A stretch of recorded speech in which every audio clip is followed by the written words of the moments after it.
세상 핫한 종목을 속보처럼 빠르게 가져와 그 종목의 속을 낱낱이 파헤쳐보는 속보 이는 주식의 MC 서울경제신문 서종갑 기자입니다. 저는 속보를 가져온 NA투자증권 홍성욱 연구원입니다. 속보입니다. 코인베이스 비트코인 ETF 덕분에 수혜라고 합니다. 관련 소식 전해주시죠. 1월 10일에 미국에서 비트코인 현물 ETF가 승인되면서 비트코인 가격도 많이 상승했고 투자자들의 관심도 고조되고 있는 상황입니다. 6월 15일경에 이제 블랙록이 비트코인 현물 ETF를 신청한 이후부터 이제 관심이 점점 고조되어서 작년 이제 1월 코인 현물 ETF 승인되기 전에는 이제 기대감으로 올랐다면은 그 이후에는 자금 유입이 많이 발생을 하면서 가격이 견인되었다라고 보시면 될 것 같고요. 이렇게 핫한 비트코인 관련 상장 기업들을 보면 비트코인을 보유한 기업도 있고요. 암호화폐를 이제 거래하는 기업들도 있고 채굴하는 기업 이렇게 또 있던데 현물 ETF 승인으로 인해서 지금 일단 크게 올랐고 또 반감기라는 이슈도 있는 거잖아요. 여기서 저희가 좀 특히 코인베이스를 주목해야 되는 이유가 있다고 하던데요. 네, 일단 국내 같은 경우에는 아쉽지만 가상자산 관련 상장 기업이 좀 제한적이다라고 보시면 될 것 같고요. 다만 이제 미국 같은 경우에는 뭐 다수의 종목들이 상장이 되어 있습니다. 코인을 많이 보유하고 있는 기업들도 존재를 하고요. 마이크로 스트래터지가 있겠고요. 원래는 이제 비트코인을 많이 보유를 하다 보니까 비트코인을 보유한 기업을 사면 되겠다라는 그런 컨셉이었는데 지금은 비트코인을 보유한 ETF가 나왔기 때문에 좀 의미가 조금 퇴색되었다고 보시면 될 것 같습니다. 채굴 기업들 리스트가 나와 있는데 대표적으로는 이제 마라톤 디지털 홀딩스라는 기업, 국내에서는 뭐 클린스파크 요 기업이 조금 더 인지도가 있는 것 같습니다.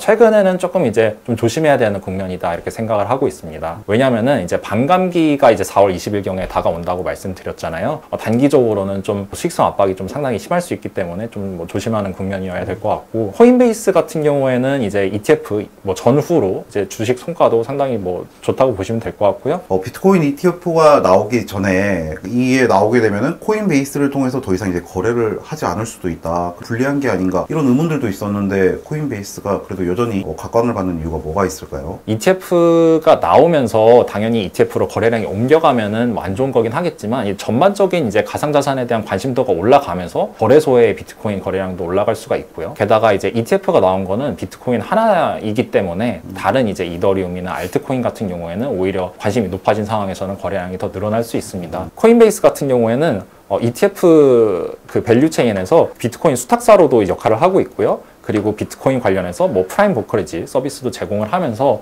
사실 비트코인 ETF로부터 수혜받는 부분이 좀 더 크다 이렇게 보고 있습니다.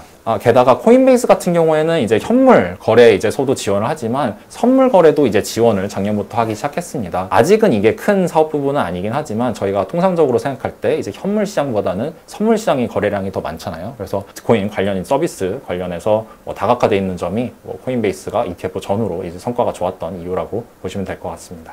일단 사업 다각화가 거래소업 내지는 선물 거래소 다른 금융사들과의 협력에 그치는 것이 아니라 블록체인 산업과 직접 연관성이 있는 사업도 진행을 하고 있습니다. 베이스 블록체인이라고 이더리움 계열의 블록체인을 이제 출시를 했고 최근에 상당히 주목을 많이 받고 있다고 보시면 될 것 같습니다. 추가적으로는 이제 USDC 대표적인 이제 스테이블 코인 중에 하나인데 여기를 이제 서클과 이제 수익을 공유하고 있습니다. 스테이블 코인의 용도가 늘어날수록 코인베이스도 그로 인한 좀 수혜를 볼 수 있다고 생각을 하고 있고요. 서클 이제 USDC의 발행사가 또 이제 IPO를 좀 준비하고 있다는 소식이 계속 들려오고 있거든요. 만약에 여기가 또 IPO를 하게 된다면은 코인베이스의 이런 USDC 관련 사업도 더 이제 주목을 받을 수 있다. 이렇게 생각을 하고 있습니다. 최근에 듣기로는 SEC 미국 증권거래소랑 또 약간 소송이 벌어지고 있다고 하던데 이런 점들은 좀 저희가 우려해야 되지 않을까요? 이게 가장 이제 큰 리스크 중에 하나라고 보시면 될 것 같은데요. 코인베이스가 이제 거래소 중에 가장 뭐 잘못을 해서 뭐 소송을 당하고 조사를 받는 것이 아니라 대표성이 있기 때문에 SEC가 타겟을 하고 있는 거거든요. 그렇기 때문에 사실 다른 거래소들도 결국에는 조사를 받아야 된다고 하면은 이런 규제 압박에 대응할 수 있는 기업은 사실 코인베이스 제외하고는 많진 않다. 이런 측면에서 그렇게 뭐 부정적으로까지 볼 필요는 없다고 생각이 드는 것 같습니다. 실제로 이제 뭐 재미있는 사례를 하나 말씀드리면은 바이낸스 US 미국에서 활동하던 이제 바이낸스 거래소 그 자회사가 아예 그냥 점유율이 없어지는 부분을 보실 수가 있는데 이런 소송을 둘 다 당하긴 했지만 막상 이제 바이낸스 이제 비미국계 거래소 같은 경우에는 퇴출을 당하고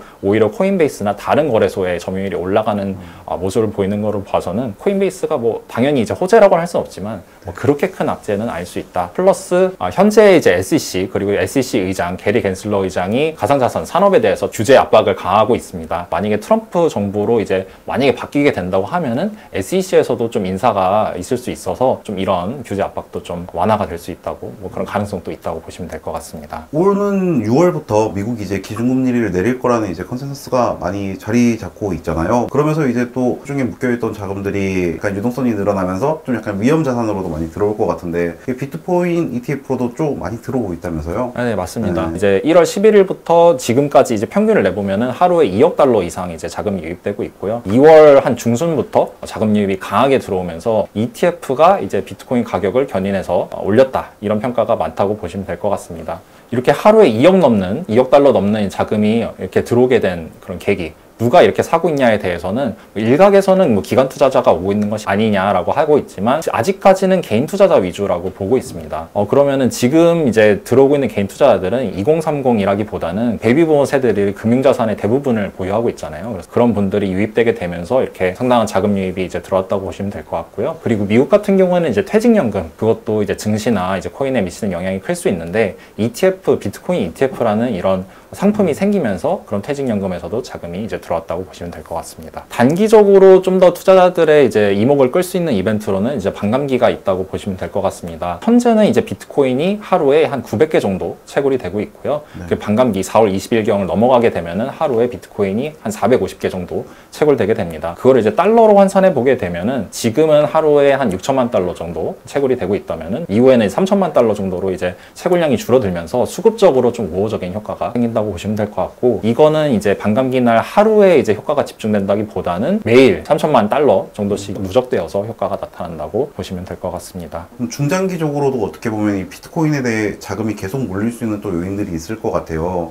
일단 첫 번째로는 미국 정부가 셧다운을 겨우 피해 갔고요. 그리고 내년 1월 1일이 되면은 또 이제 부채한도 협상에 또 재돌입하게 됩니다. 미국 재정에 대한 우려 내지는 뭐 예산안 합의가 좀 잘 안 된다, 부채한도 협상이 또 불거질 수 있다, 이런 우려가 있다면은 비트코인이 좀 유리한 국면이다라고 보고 있고요. 또 추가적으로는 아무래도 뭐 지정학적인 이슈도 뺄 수 없을 것 같은데요. 일단 미국에서는 11월 대선이 있고, 최근에 좀 흥미로운 전개가 트럼프가 이제 비트코인에 대해서 이제 부정적이었다가 조금 이제 중립적인 스탠스로 바뀌었습니다. 아무래도 공화당이 조금 더 친 가상자산 정책을 펼치고 있고, 또 바이든 정부가 지금 규제 중심으로 나가려다 하다 보니까 좀 차별화를 위해서 스탠스를 가져가는 것 같고, 11월 대선까지 아직 시간이 남았기 때문에 그 전에 조금 더 추가적인 스탠스 변화가 있을지도 좀 지켜볼 필요가 있는 것 같습니다. 여기 말고 이제 조금 더 다양한 기관 투자자들이 이제 많이 들어올 수 있다고 하던데, 뭐 지금 뭐 미국이나 그런 소구권 자금 중심이라면 아시아권도 있을 수가 있고, 또 어디서 추가적으로 좀 자금이 유입될 수 있을 거라고 보시는지 궁금합니다. 네, 결국에는 이제 장기적인 이제 비트코인 투자 수요를 확보하기 위해서는 기관 투자자들, 뭐 특히 이제